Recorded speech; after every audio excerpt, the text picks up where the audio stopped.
আমি মোহাম্মদ হামিদুল ইসলাম। আমি এখানকার উদয় ইন্টারনেটের পার্টনার কামরুল ইসলাম ভরসার সাথে আছি জড়িত। এখানকার ব্যবসাটা দেখাশোনা আমি করি, এখানকার ইনচার্জ হিসেবে আছি। তেমতো অবস্থায় আমার এই অফিসের জিনিসগুলো আসলে আনুমানিক টাইম 4টার দিক, 4টা সাড়ে 4টার মধ্যে চুরি হয়ে গেছে। এটা আমি জানতে পারলাম, দেখি সকাল 8টার দিকে অনেকে ফোন দিচ্ছে। ফোন সাইলেন্ট করা ছিল, পরে ফোনটা রিসিভ করে সবাই বলতেছে লাইন নেই লাইন নেই। হ্যাঁ, পরে আমি আমার মাইক্রোটেকে ঢুকে দেখলাম এই সাইডে মানে এই পুরা বানুপাড়া এবং হাজির বাজার, জয়মালা বাজার পুরো লাইনগুলো আমার ডাউন, প্রায় 350-400 ইউজার ডাউন। পরে পরক্ষণে আমার অফিস সহকারী মুন্নাকে বললাম, জায়গাটা যা দেখো কি অবস্থা।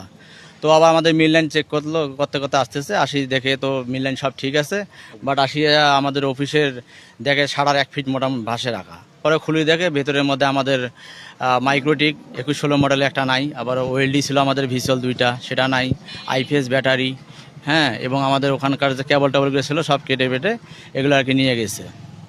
এতে আনুমানিক আমার 3 থেকে 3.5 লক্ষ টাকার ক্ষতি, মানে মালামাল নিয়ে গেছে আর কি, চুরি হয়েছে। জি, এই প্রায় 3.5 থেকে 400 ইউজার আমার বন্ধ আছে বর্তমান।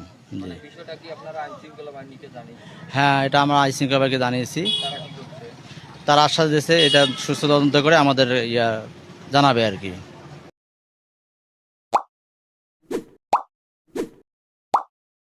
Haragaz proti Deni.